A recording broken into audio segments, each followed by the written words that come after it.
Good evening, everybody. Welcome to the Let's Talk It Out podcast. I'm your host, Alec Lifschultz, aka Trey Busy.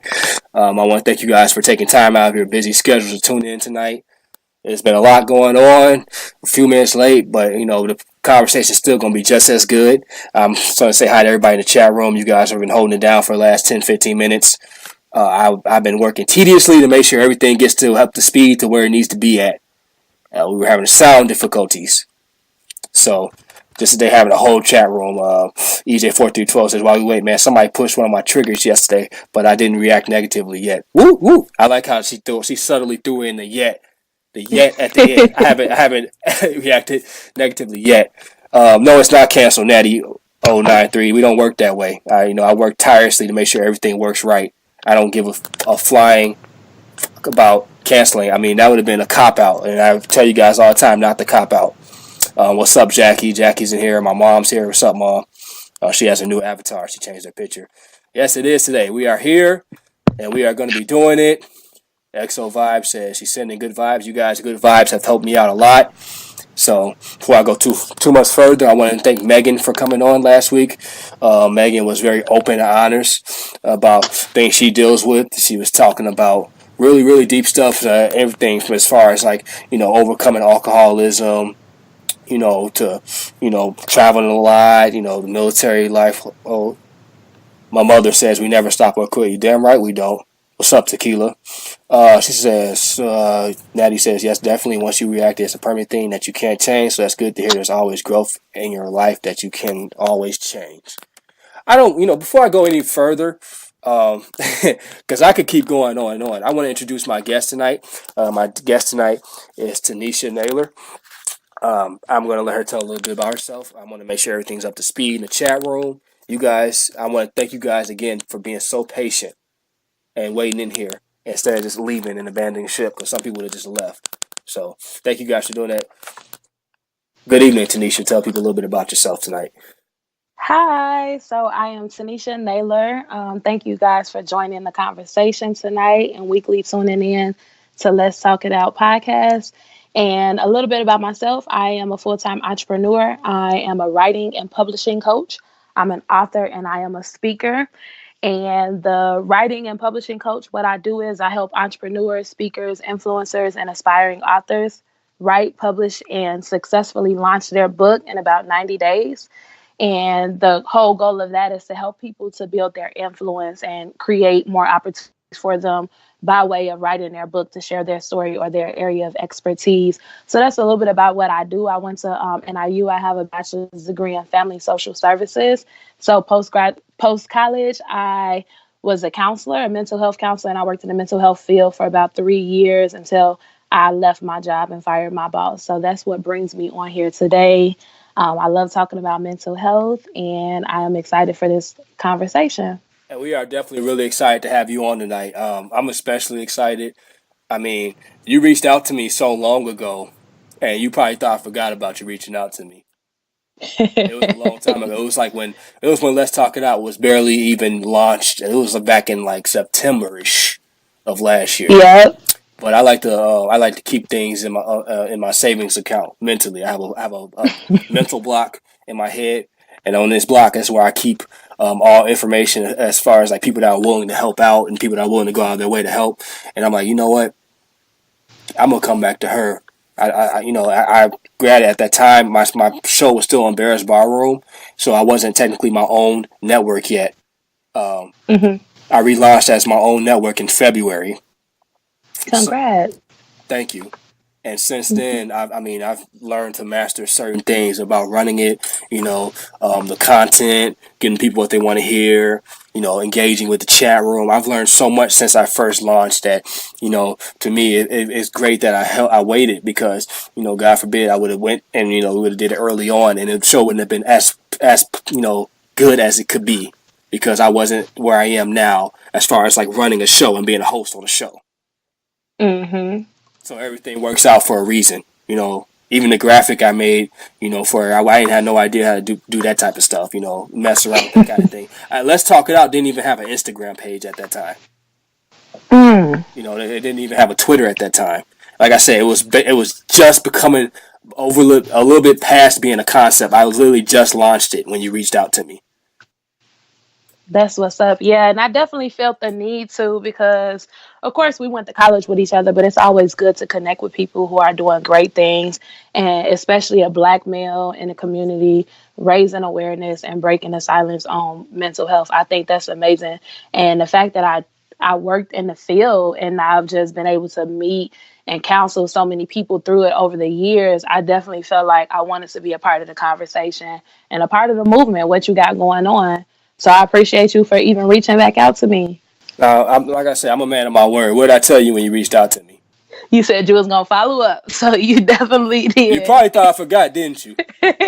I did think you forgot, but it's No. okay because I'd be so busy. So it was okay. I knew you would eventually follow up. Everybody in this chat room will have my back on. If I say I'm gonna do something, I do it. Period. If I say I'm gonna get back to you, no matter when it is, I always follow up. Yeah. Always, because I like being a man of my word. I mean, as Tony Montana once so eloquently put, a man only has two things: his word and his lower region. I'm not gonna say actually what he said, but it's true though.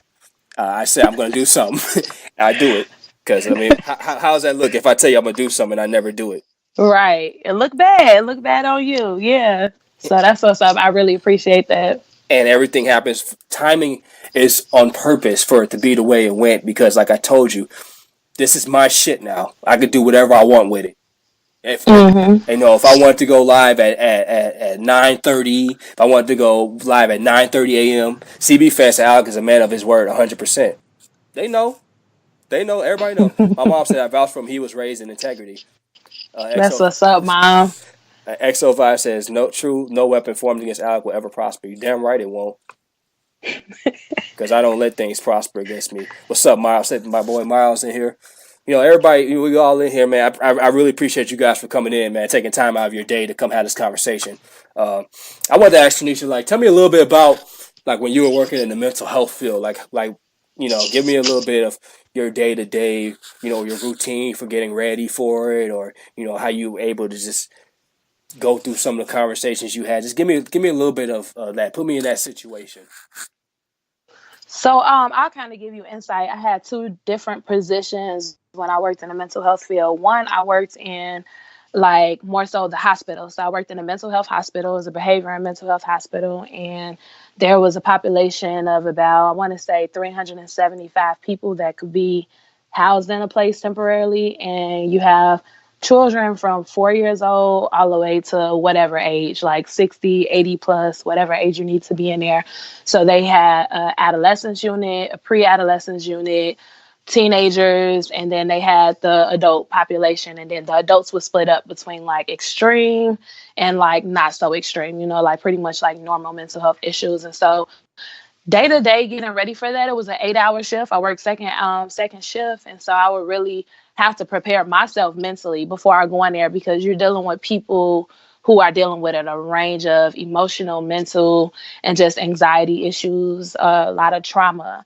And so you have to really mentally prepare yourself, because when you go in there and the amount of stuff that you see or hear or witness, it can really take a toll on you, and you can really want to respond and interact with those people from a natural place. You know what I'm saying? If somebody was to hit you, your first response is to hit them back. So it's like you kind of want to respond to them, but you have to understand that they have mental things going on for them. So that was always something that I had to keep reminding myself of being at the job.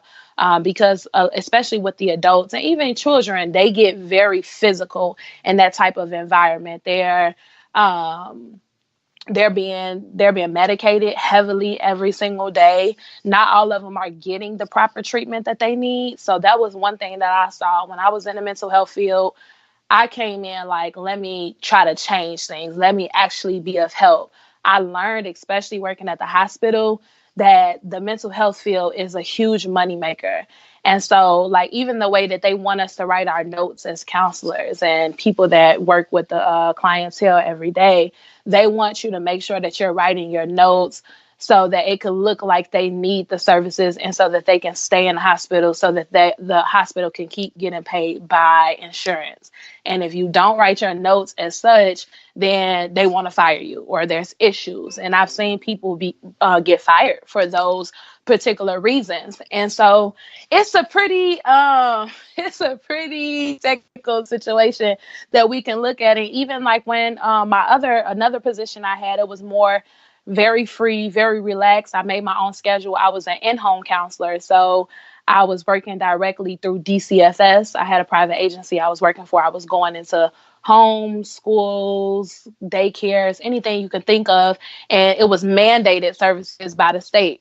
And so they had to get mental health services in order to be approved for certain essentials like housing and food and stuff like that, or to be able to see their kids or stuff like that. So some people are mandated to do it. And so it was a hard job to have. And I thank God that even before he put me there, like spiritually and mentally and even emotionally, he prepared me for it. So even while I was going through that, I saw staff fight other clients or their particular clients and people that they had to deal with because they probably couldn't handle what those particular people were going with. So you see and you deal with a lot of stuff. I don't know if that answered your question, but I hope it did.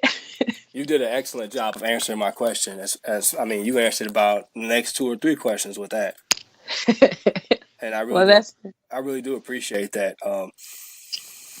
So it sounds like you have to prepare yourself mentally every day to go to work. And the whole thing about them forcing, saying that you have to write things up a certain way to keep funding going, that sounds like hmm typical government activity. But I'm not going to go into that too deeply because, they like to, as far as like there's a big thing right now with saying how they treat cancer. They like to keep the patients still sick. They don't want to just cure it all the way. They want to keep them sick, still sick, get hmm their money. But we're not going to go too far into that. This is Let's Talk It Out. We're going to talk about mental health. We're not going to talk about government conspiracies tonight. CB Fan says, what kind of meds do the kids get and what are the side effects of those meds? So they get a ton of meds, and the side effects, it causes anxiety. It causes even a lot of like issues as far as their health, their organs and things like that. It causes depression. It causes even behavior issues. They'll tell the clients like, okay, we're going to prescribe you this and you could potentially start acting out. Like I had clients that after they were prescribed a medication, they started punching holes in a wall or they were very angry and very aggressive and they didn't know where it was coming from, but these emotions and these behaviors, they were coming out and it was connected to the medication. And so it causes an range of different feelings and emotions that the kids really have no control over. And even to the point where like I've seen people that kids could just be in there sad and maybe they have mental issues, but maybe their parents like kicked them out of their house. And so they got sent to the mental hospital and they're dealing with whatever they're dealing with and they're medicating them. And the child could just have a bad day. Like I'm missing home. I'm missing my family doesn't love me. And maybe they act out, but their first response is, let's give them a shot. So now we're taught to put these kids in certain holes and certain restraints and to fight them. Anybody you trying to come give a shot to that they don't want, of course, they're going to be resistant towards it. And so you have kids now acting out even more and they put them in holes and they may have to stay in that hole for a while. And then the medication will completely knock them out. And they couldn't even recall what happened the next day from that situation. So they highly sedate them. So basically what you're telling me right now is that these kids that are dealing with these certain mental conditions, they're given medications that cause them to have effects of other ones. Like you said, it gives them anxiety, Correct. and sometimes it makes them aggressive as well. What kind of medication makes people punch holes in the wall? Testosterone?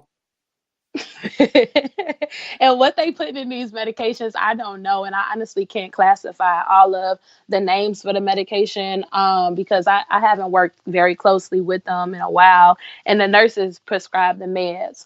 So the names, they're familiar when I hear them. But whatever the drugs are, really, like I personally don't feel like everybody that deal with mental health issues need to be medicated. That's just my personal thoughts towards the situation. That's my same thoughts as well. I mean, I've talked about several times on this podcast that medication isn't for everybody. I mean, some situations and some conditions you do absolutely need it, but not everybody. You don't just need like as soon as you have some sort like a little bit of anxiety pop up or something. Like, okay, I need to go get on medication now. you know, you need to figure out what's causing it first off. Yep. You personally need to figure out what's going on with you and figure out how to avoid it. So I mean, the questions are coming in the chat room. Natty 093 says, I want to ask, is it necessary to medicate these growing and learning kids, or is it, like you said, a lack of intention? So I think, like I said, yeah, the answer is yes, some need to be medicated, but not all. A lot of times, what the children are missing is guidance, is wisdom. And so, where the mental health issues spiral is trauma, issues at home, like lack of parenting. So, when you start talking to these kids, and that's one thing that I loved about however it is the gifts that God gave me, he allowed for me to connect with them. And so I build rapport very quickly with the children, the adults or whatever. And they talk to you. They tell you what they're going through. They want help. They need help. But a lot of time, even in the mental health field, their perspective towards people that are in position, social workers, therapists, counselors, and all that, they don't think they want to help them. So they're really reluctant to even tell you what's going on with them and how things are going, because they're afraid that you're going to pull them out of their home, you're going to put them on medication, or, life is just going to go downhill even worse. And so I think that a lot of times what we can do is we can become resources to that type of population. So starting mentorship programs, starting nonprofit organizations, getting sponsorship, getting grants, getting things to kind of be connected to children, because a lot of times they're just missing that, and those things can help them. Talking to them, trying to figure out what's bothering you, what have you dealt with in life, walking them through that process of healing, and like allowing for them to see how all of these things are connected now with their current behavior. And so I think that when we start doing that first, or trying to put that before medication right away, that it'll make a big change and a big difference.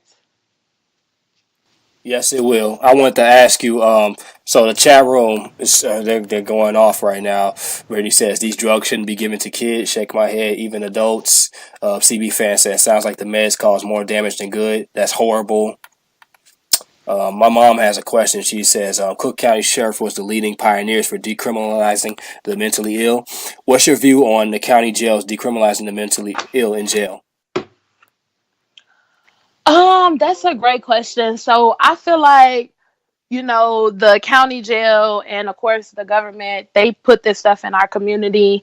And of course, they're always finding ways that they can use it against us. And so I think it's a system issue. And I feel like we, as people who want to break this silence and become advocates for people in mental health, then we have a responsibility to kind of step up and figure out, well, what can we do to make a change if we know that these things are going on. But I definitely don't agree with it. And I think that how they're handling it is just something that's been going on for so many generations, and how the system is set up that it'll keep repeating itself. So it's just a never-ending carousel, huh? Yeah, and I think that it's going to take some strong people to really kind of just shake it up, and be willing to really just sacrifice whatever it is that's on the line and really make a change. Definitely. So I wanted to give you a couple more little updates from the chat room. XO Vibe says you definitely sound really dedicated to your profession and have a lot of great ideas. I love it. Thank you. My mom says now with another governmental agency that's pioneering this concept once again. See, we don't want I don't want to go into this whole government thing. Like once I get started, I'm not going to stop. We're not going to talk about them tonight, man. We already know what they be on. We're not going to go into that. So Taneisha, when did you from Chicago? So I'm from Chicago, Illinois. When did you move to Atlanta? How was that for you? Like how was that transition for you? I know sometimes for a lot of people, moving to an unfamiliar environment creates a lot of anxiety and tension because it's unfamiliarity. Like there's a nervousness that comes with that. Oh God. So I'm gonna try to be brief with this, but the process was not easy, but it was kind of easy if that makes any sense. So like my everything I do in life is I set goals and I accomplish those goals. And so for me, about June of last year, I felt like I kind of got at a place where the Lord was speaking to me and was like, it's time to move back to Atlanta. So I lived here after I graduated from Northern and for a couple years and I moved back to Chicago. And so I always knew I would come back to Atlanta. I just didn't know when. And so it was just kind of like that wake up call, like, okay, I need to move and I need to move before the end of the year. And because everything was so sudden, it was kind of like, I don't know if I really want to do this, but I did it. And everything, just as I was moving by faith, everything just lined up. And when I got here, I was just like everything will happen as it come. I think where the anxiety comes in is because we try to figure everything out, especially like women. I know men deal with it too, but we want to know everything. We want to know all the details. When I get there, how this gonna happen, how this gonna go like this and stuff like that. It was a little bit easier for me because I work for myself full time. So I run my own businesses. I don't have any kids. I ain't got no husband. So some people, I guess they always make those statements or whatever when I just say I picked up and moved across town. Like it makes a difference, but that was my situation. And so when I got here, there was a little bit of an anxiety, of course, because I didn't know what was going to happen from one day to the next. But my faith is really what kept me, and just really just setting more goals and being positive about the move and stuff like that, and talking to my friends or people that I need to talk to if I'm having moments of uncertainty or I kind of want to be like, you know what, I kind of was planning this, but I ain't gonna do this no more. Because I was at a comfortable place in Chicago. I was doing well for myself. Everything was great. I really didn't have to leave. And it was just for me, I knew that it was gonna be a push that I needed to make for myself to push me to grow and to also push me in a place of uncomfortability so that I can help other people on a larger scale.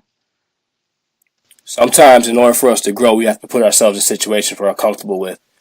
And that's Yep. I said that a few times in regards to this podcast. I have a lot of people that they wouldn't tune in, or they kind of they say they're going to, but they don't really listen because it makes them feel uncomfortable. The conversation makes them feel uncomfortable. Well, you know what? Sometimes being uncomfortable is necessary for you to make the changes you need in your life. Sometimes you have to put yourself in a situation you're not used to in order to become a better person. That's just how I feel. You know. Yeah. And I want to touch on what you said about women needing to know everything. That's 100% true. You guys don't like any gray area at all with anything. Everything must be known. Every fact, every detail, Everything. down to the last second of when something's going to happen needs to be known for you guys Yep. to participate. And I understand. I mean, that's just how it works. It is what it is. Not to take That any is so jab at funny. not take any jabs at anybody. This is how we are wired. We're wired differently. Yeah. So I'm glad you said it, not me. I So hope the ladies going in the chat room. Come on, ladies. go on. But What nah, they you. can't really go in on me because you said it. I just I agreed. know you speaking the truth. I know it is. I mean, that's just the reality of what it is. And I think that's anxiety in general. Like if you think about a person that's dealing with mental health issues, and this is one of the things that I saw a lot of people that were in the mental hospital.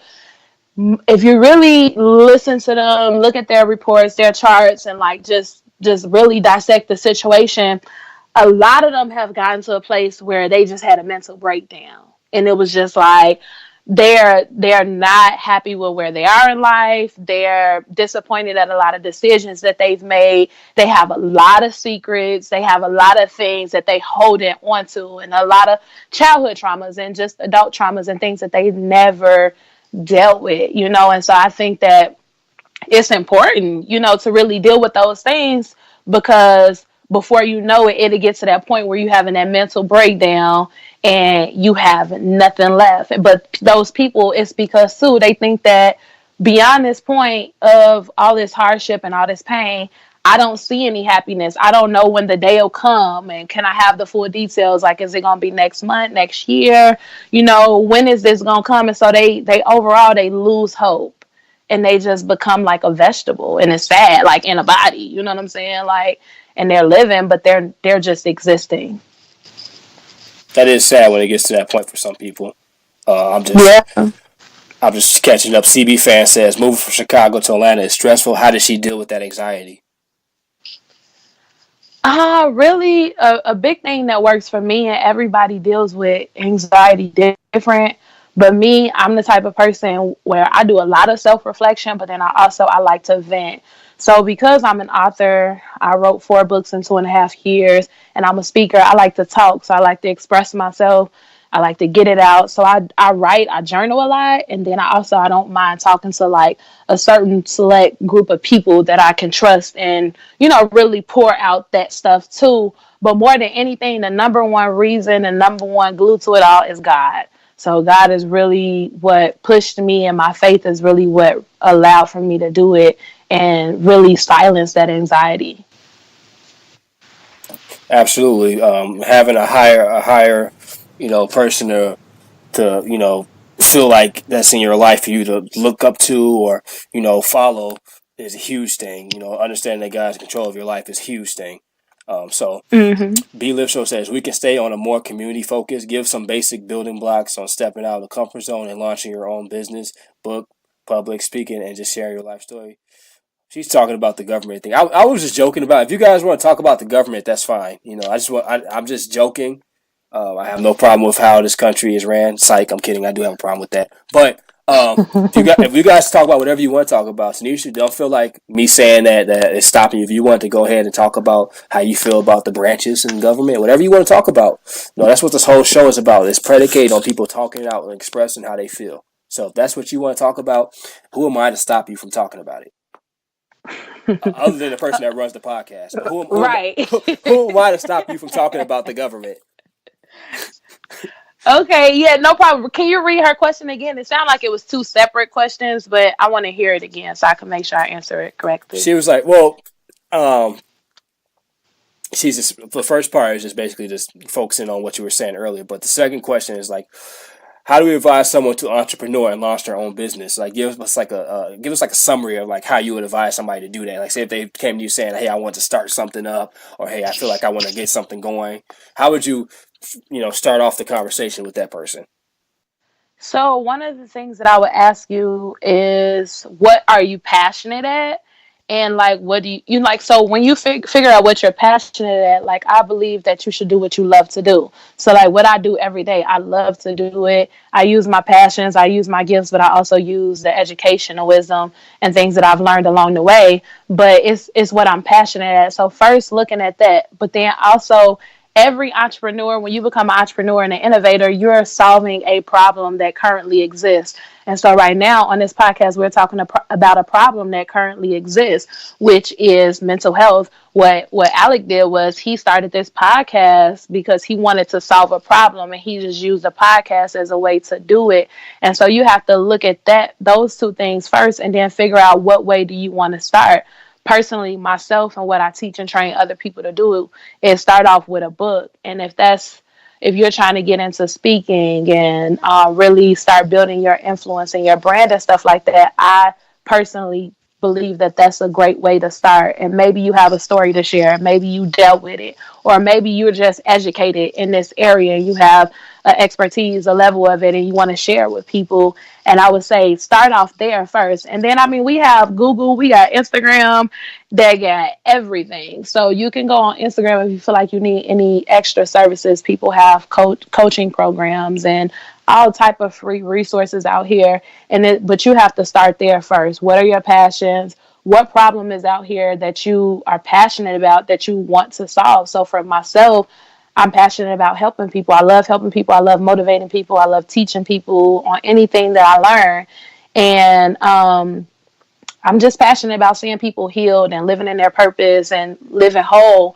And so one of the things that I do as a business is, because I wrote my first book, in 10 weeks, I teach people how to write their books and how to walk in their purpose and how to, walk on a new level in their purpose. And so you have to figure out what works for you, but it takes time. You know what I'm saying? But if we want to focus on the mental health arena and how we can solve problems and change things, nonprofits are the way to go. Or you could just start speaking, start trying to figure out how you can get into these schools, into these mental health and behavioral health hospitals, and have conversations with these type of children, because they always need people to come speak to them. I just wanted to say two things. First thing I'm gonna say is to my FBI agent that's probably looking through the camera on my laptop. I'm joking about the government. I just wanted to say that. I wanted to make sure I get that out there. That's very important to get that out there. I don't want nobody to come kick my door in. Secondly, you are absolutely right. When I started this podcast off, I wanted to make sure that I reached out to people that were feeling, alone, man. That's the biggest thing. Like, the biggest thing is to make sure no one out there feels alone, that there are people out there that relate to them and that are dealing with the same thing that they're dealing with. Mm-hmm. Like you said, I mean, if there's a problem, what are you trying to fix? When you're starting off, what's your goal? What are you passionate about? And it's all that put together. I've always been passionate about helping others. I mean, even to this day, like, I still go out of my way to help people out. And one thing about I hate, and one thing I really hate, man, is some people do it. If you do it, that's your thing. But me personally, I can't stand it when people feel like that they have to take pictures of them helping somebody else out, and post it on social media. When you have to post pictures of yourself helping someone else on social media, I hate that. I hate that so much. Like, just help this person out. You don't have to prove to others that you're out here, yet you're a good person. You don't have to be Yeah. like here's a picture of me handing this homeless man $20. Let me get 100 likes for that. Like, come on, man. And so here, I'm gonna give my input on it. So I agree with you, but then I also feel like I kind of disagree, and I'm gonna share with you why. So when you have and this is, so I agree, because I don't, me personally, all day every day, I'm very intentional and purposeful about living in my purpose and helping people in any way that I can. And so I don't walk around with cameras. I don't walk around with media people and they're recording my life. I do so much off of the camera. I don't even really post or record anything that I do give to people. However, there has been a time or two that I've done, like, for myself personally, like giveaways on social media. I'm a huge giver and I know I'm called to give. So, like, I'll post, hey, you need a bill paid or free lunch on me or something like that. Post your Cash App. I'll send somebody some money later. And I don't mind doing it, because I do that in my personal life, but I also know that I have a level of influence, that God has given me access to people outside of my personal life, that social media, I use that at times to do that. And I get it when you're saying everybody don't have to know, but sometimes people are just sharing it with the world because they want to encourage other people, like, hey, help somebody else. It's okay to help somebody else. It can make a difference. But then you do have those people that are just doing it for likes. And so it's all about the intent behind it. Like, what's the intent behind what you're doing? Because I've said the same thing like you. Like, why you have to post that? Like, that's crazy. We don't care. Like, thank you. But then at the same time, I can kind of see it from both sides. So what you're saying, I 100% understand. That's completely different than what I'm saying. I didn't go too into depth. What I'm saying. What I'm saying is you could 100% tell when someone is purposely doing that for attention. Yeah. You know that you can 100% tell that someone's doing it for attention. Yeah. It's not they're trying to Mhm. give away, let other people know, like, hey, it's okay to give away, on social media or something like that. I get what you're saying, but that's 100% different than what I'm saying. What I'm saying is, you do not fucking need to take a picture of yourself giving this homeless man a fucking bowl of soup. I'm sorry, you You're don't. right. You're right. That's You're different. right. That's way You're different. right. There's no point. Like I said, I've helped people out. Nobody would ever fucking know the amount of shit I do, because I don't care about them knowing. I don't need validation from others. I don't need somebody to make me feel good about being a good person. I know that I did the right thing. If you are able to help someone and you do it, that's how you should. If you're able to, you should do it. Yep. Period. You don't need to do it for validation from other people. CB fan says God sees that ego based help stuff. Yeah, yeah. He does. My mom says intent and mold of the heart, image consulting. And I guess Natty says, "Oh damn!" Laugh out loud because of how I just went off. I'm just saying though, I'm really passionate about it. That's really kills me. That's like one of the top 5 things that just pisses me off is when people go out there and help others just from retention. And those homeless people, they can sell. So they don't really, and that's another thing where a lot of times people don't feel like homeless people always want help or receive help well, because they know a lot of people are doing it for attention. Like I remember when I moved here in Atlanta and I lived downtown and I drove not too far from my house and I seen it was Christmas time and it was like tons of homeless people and I'm like, oh my God, let me go buy them like food and all type of stuff to give to them. And I seen people out there, they had boxes of pizza and they were like on Facebook Live and they was recording. And I remember thinking the same thing, like, okay, it's good that you're doing that, but you don't have to technically record that. You know what I'm saying? And some of the homeless people didn't get up and come get some pizza because they like, I don't want to be on camera. So you do have to be careful about those things. CB fan says Alec does this show for free! Exclamation points. Well done, Alec! Exclamation point. I don't get a fucking dime. Not a dime. But I do this because it's something that's necessary. This conversation is necessary to have. You know, it's real. It's unedited. I tell you guys all the time. I don't do the fluff stuff when you have people come on and they talk about, oh well, sometimes it's okay to express yourself. This is not no Dr. Phil shit, man. This is real life. This is real conversations. This is from my perspective as a black man. This is what I see and it's what I've experienced. I have people from all races, all sexes, all different parts of the world come on as guests, and I want to hear their perspective too. I want to share their perspective with me, and I want us to go ahead and bounce ideas back and forth. Bounce coping mechanisms back and forth, idealisms, everything. I want it to be like that. That's the whole purpose of it. I do appreciate the people that do tune in live, people that do, even if you don't tune in live, I appreciate everybody that subscribes to the networks. It's really big that I finally got on Spotify. I was going back and forth with them for a while, man. I actually was about to pull up on one of them and fight them because they was playing with me. they wouldn't try to put my feed on their. You laughing at me? I'm serious. People that know me know I'm serious. I was trying my best to get my feed on Spotify, and they kept going. That's playing with me. Finally, they emailed me back, and it's like, okay, you know what? We're gonna put it on there. Sorry for the inconvenience. Oh, okay, it took you long enough. Right. Tune in radio. I mean, I try my best to have it accessible to everybody who cannot tune in live. And I don't want nobody to have any excuses saying that they don't know where they listen to it or they have no way to listen to it. I have it accessible for everybody, any situation. So if you can't listen in live, you will be able to listen in. So I just find that funny that people say that. But I say all that to say, yeah, man, I do enjoy having this conversation every week. That's what's up. Yeah. I definitely appreciate it because I feel like as a community and I come from a family where I was raised and my mama, she didn't know no better, but I was raised in a family that was like, what happened in this house, stay in this house, and of course that come with a lot of generational things. So you have things that were passed down from one generation to the next, to the next, to the next. And so I was raised in a real, just real hardcore, tough, rough environment. And mental health was not anything spoken about, talked about. Let's make sure you're okay. It was just like deal with life, deal with emotions, whatever, you'll be okay. And so I think that what you're doing right now is very important because I think a lot of people are really getting a drift of this is something important. I need to focus on my mental health. I need to make sure that it's in the right space so that I can really, do what I have to do in life. And so that's good that you're providing this resource to other people in this conversation because other people need to have it. And I'm gonna speak from a place where 3 years ago, I wrote my first book. Actually, on today, I told Alex about this morning, and because you guys are listeners, most of you probably don't know me, but I lost my daughter 3 years ago on this day. Like I gave birth to her, lost her, and then the following month, within 10 weeks, I wrote a book, and that's what started my entire life, just being able to be an influencer and write books and all of these things. But God accelerated my process. He accelerated my influence. He accelerated everything that I was doing. And oftentimes I have conversations with people like my clients or people that I'm just close to or at speaking engagements.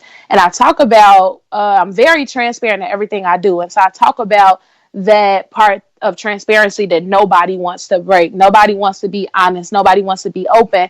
And being an influencer, it's hard to have your brand or your business being put out there on social media, and then you want to give parts of yourself, but then you're afraid that you're going to be judged or people are going to take it the wrong way, just like what happened to Aisha Curry yesterday. She talking about her insecurities or her whatever is bothering her, and it got totally taken out of context when she's just expressing her thoughts, her feelings, what's bothering her, her emotions.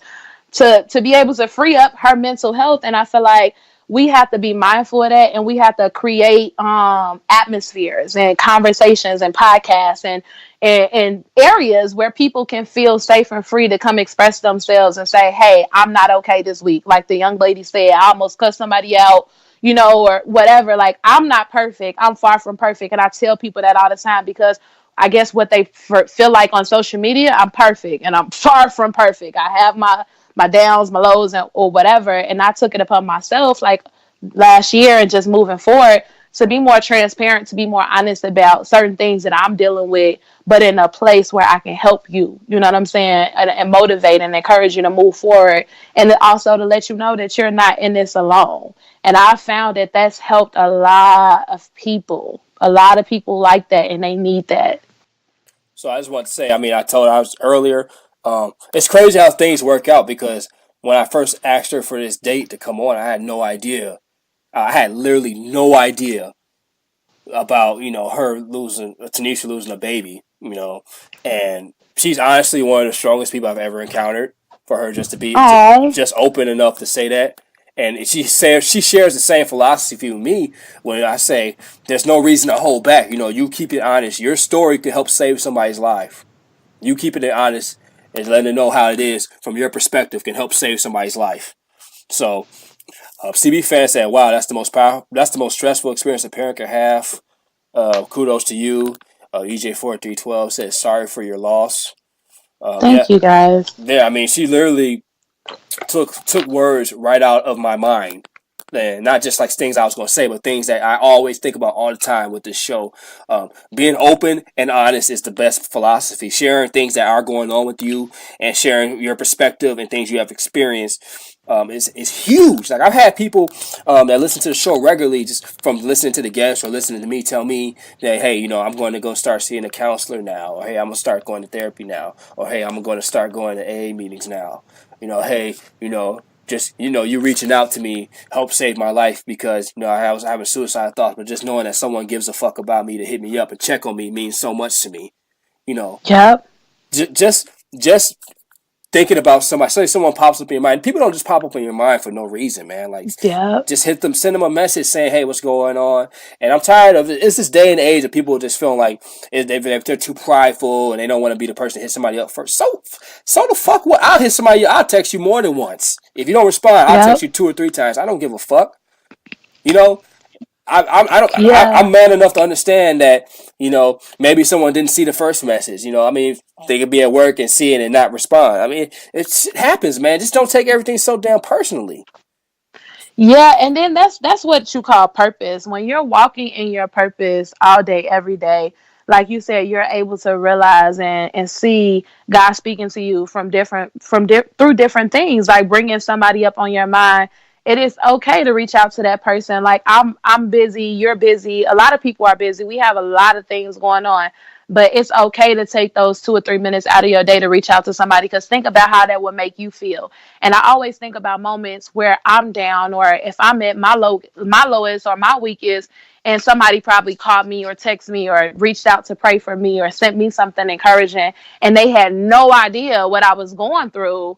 And so that always reminds me too, even when I'm feeling high, low, whatever, to just be intentional about reaching out to those people, because people need it. And I reach out to people that I have no idea who they are sometimes. I don't know these people most of the time, but I'll reach out to them, and I also reach out to other people as well. So I definitely encourage that. The chat room is very, very, very loving of you. They're saying, my mom said, this is impactful. This is solid transparency, and sorry for your loss. Thank you for your faith and strength, God. CB fan said, Thank this you. show is amazing. This show is awesome, and guests are always outstanding. I love the candid transparency and keeping it real. That's what it's about. EJ1412 said, "How's LTR continuously have these great guests? He must be an awesome guy." Oh, I'm all right. It's just I'm great at being able to tell character, like being able to analyze someone and tell their character just from a distance. And it's the fact that Tanisha, like today says 3 year anniversary of you losing your child. Like that's so crazy to me how that works out. You know, Yep. I mean, we talked about you being a guest. I booked my guest maybe like a month and a half in advance because Yep. I like having people set up like, okay, because I don't want to worry about it. That's one of my things that avoids that keeps me from having anxiety. Is having people having it set up just late. You know, blah blah blah. Mhm. You know, I'm able to let know that okay, you're coming on this day. Blah blah. We're good. A month and a half in advance, and it ends up being the same exact date as that, man. And it's just like that's crazy to think about. Yeah, and it was so crazy because when you initially sent me the message, I was like, okay, I was happy, and I responded back like, yeah, and I'm always down for it. So that nothing was booked on my schedule that day, so I just said yeah immediately, and I never registered to me like, oh, May 9th, that's the day you had your daughter. That's the day she passed away until 2 days ago. And I was thinking about the podcast, and I was just thinking like, oh, Thursday I got the podcast, and it's been in my calendar, and I'm like, oh, Thursday is my daughter's birthday. And I was like, and I had to do a mental self check for myself. Like, are you ready for this? Can you do this? You know, and so I had to do that on my own. And I was in a position. And I remember I hit you up this morning and I was telling you, it was like, how's your day going? And I'm like, good, you know.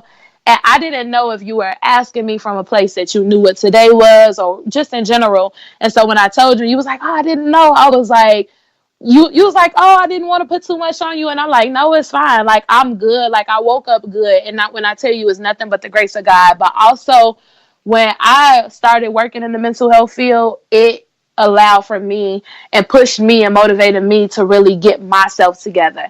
I had to start doing a lot of deep reflection and like dealing with my old childhood trauma and parent mama daddy issues and just all type of stuff you deal with as a child and through adulthood and stuff that you didn't understand. And so I got to a place that when I lost my daughter, because mentally I had did so much work and I had went through counseling and this and that, and I love counselors, I believe in them. I was at a good place and I'm still at that place. And I when I reflected on my daughter, her passing away, and I went back to even just a lot of the painful things that I went through, it blew my mind. Like, dang, girl, like you went through all of that and like you still here today and like you okay, like you ain't break down. And that took a lot for me to get to that place because I really I'm very humble and I don't really like to kind of like boost myself up to that level, but I really reflect like, man, that's a lot. But I took that situation and I knew I had to turn it into a way of helping people, into purpose. And like, although it was painful, what can I take out of it so that I can go help other people with? And so that's what I want to leave with everybody today, even on here, is just how could you use your painful situations, get healing from it, but how could you use that and turn it around and help somebody else with it? Amen to that. CB fan says prayers to both of you. Thank you. Mom says everything happens for a reason, and I believe in divine appointments and life destiny. Nothing happens by chance, but on God's purpose. The CB fan says great guest. Hugs to her. So Oh, thank you guys. you get Hugs back. the chat room is sending you hugs. I mean, I don't get a hug, but I guess you get hugs. You know, that's cool. Well, hugs to you too. No, it's too late. It's too late. Um, Today's show has been a divine appointment for me. The guest is breaking a lot of stigmas in families. The what happened in this house breaking or crushing this generational stronghold and let people live free and set others free. Yeah, Hmm. it's just like it's so crazy, man. Like you know, like I said, everything happens for a reason. I had no idea. I had no idea. Yeah, I didn't even know that happened. I had literally I I had know. zero ideas that happened, and boom, here we are. Um, Again, I mean, when I say that, I'm not one to blow smoke up somebody's ass, man. I'm not gonna gas nobody up. Like I said, when I'm keeping it real, when I say you are honestly one of the strongest people I've ever encountered, just to be able to just be so open about something like that, man, and just being able to come on and have a conversation about that. The transparency thing is one thing I really do preach, and I'm very grateful that you are, you know, an advocate for that as well. You know, Natty says yes, agreed. Thank you so much, Taneisha. Oh, thank you so much. Thank you, Alex. I really appreciate you and even just all of your words and everything that you're doing. And I wish you and just pray for nothing but success and continuous of you helping other people in this arena and just even growing beyond it. I'm gonna do my best to make sure I try to keep the content good, man. It's always, you know, I always get guests on, and the guests are always so good, and it's like oh man, how can I find another guest that's good? I'm kidding. I don't say that. Um, as long as you're honest, and as long as you're willing to be open, the conversation we have will always be great every time. Every Hmm. time. And Taneisha, I mean, this doesn't have to be your last time being a guest on the show. You know that, right? It's not like a one time. Listen, I come back. It's not a one time deal. It's not like I don't know, like some shows like you'll come on once and that's it. It's not it's not like that. That's not how it works. Nay says she appreciates this talk greatly. Amen, guys. Tremendous blessings to you. I mean, I just wanted to let you know that. So right now Thank we are you. at the 50-minute mark. Granted, I had no idea that we were talking for 50 minutes. Um, it went by so fast.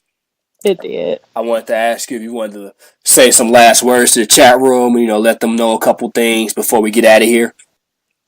Well, thank you guys once again for tuning in to the conversation and being active in the group and just supporting Alex and everything that he's doing. You can follow me on social media at Taneisha Naylor. You can go to Alex's page. I don't know if you've seen that. And just click the link and follow me. If you want, you can email me info@TanishaNaylor.net. You can check out my website as well, TanishaNaylor.net. We can connect. Hit me up in my DM. Let me know you are on a podcast so we can connect with each other and see, especially the young lady who asked what it is that she can do to become an entrepreneur. Definitely contact me and we could talk about that. And I just want to leave this with you guys today. Whatever it is that you're dealing with, whatever it is that you're going through, know that you're not alone and that somebody else either is dealing with it now or they've already been through it. And I say find a safe place, a safe person that you can trust, that you can have these type of conversations with. And if you need counseling, I always encourage counseling, therapy. And I was talking to somebody about this the other day. Well, I was talking about grief, and grief, we deal with grief every single day as people, and I think it's so much more magnified when you lose like a close loved one. So for me, I lost my daughter, and it's more so magnified. It's like, oh my god, she hurt, she going through some pain. I can understand, but we grieve over so many things that we lose every day. You could lose a car, you could lose a house, you could lose a boyfriend, a job, whatever the case may be. And society and just most parents don't teach you how to deal with the stages of grief. And I think that once you figure out what works for you, then you have to start using those things in life to be able to deal with all of those things that you losing so that you won't be down for too long and stay down. But get the help that you need and turn around and be resourceful to your community and those that are close or, distant from you. That's all I have to say. And I mean, it was a great conversation, Alex. I really appreciate you for having me on today. And I would love to come back anytime. So just let me know when. I hope you keep that same energy when you say I love to come back at any time. Because as we are, Listen, I'm a woman of my word too. So I ain't going to tell you something that I ain't going to do. well, all right, I believe you. I'm kidding. Again, I want to thank everybody for tuning in tonight. If you're listening back, I do appreciate you guys for listening to the Let's Talk It Out podcast. A lot of hard work goes into this. Go ahead and share it with a couple friends, or subscribe to it on all the places you can listen to it on. Man, I mean, it's everywhere. So again, I want to say I hope everybody has a good week this week, and I look forward to talking to you guys next Thursday. So, Alec, let me ask you a quick question. Is there any way that people can, like, do you have a Cash App or PayPal that people can, like, donate? Because I know how it is as an entrepreneur and as somebody who's not getting paid for it. But I just want to just say this or put it out there. Maybe drop your Cash App link or your PayPal link or whatever way you accept coins. And we could help support, send $1, $5, $20 to help support him because it is not cheap and everything ain't free. He's doing it for free, but the support is needed and appreciated a long way. So shoot it to me. I'll definitely send it. But if you want to put it out there for everybody that's listening, also to give them the opportunity, I believe you never know who's gonna, who can bless you and closing out gonna get fed. So I'm just putting it out there. I appreciate that. Maybe I could just link my bank account to yours. You could hook me up. If you're that passionate I about making sure that I ain't say all that. if Now I ain't if gonna send all the if you're that coins, but passionate about making sure I'm compensated for my work, we can set that up. I'm pretty sure you have a we could use Zelle or something. We can work that out. we can do that. We can Apple do Pay that. if you're willing to compensate me. Uh, but in all seriousness, no, I really do appreciate you taking time out of your day for coming on and having this conversation with me. And again, man, I look forward to talking to you guys next week. All right. See you soon. Thank you. Y'all have a blessed day.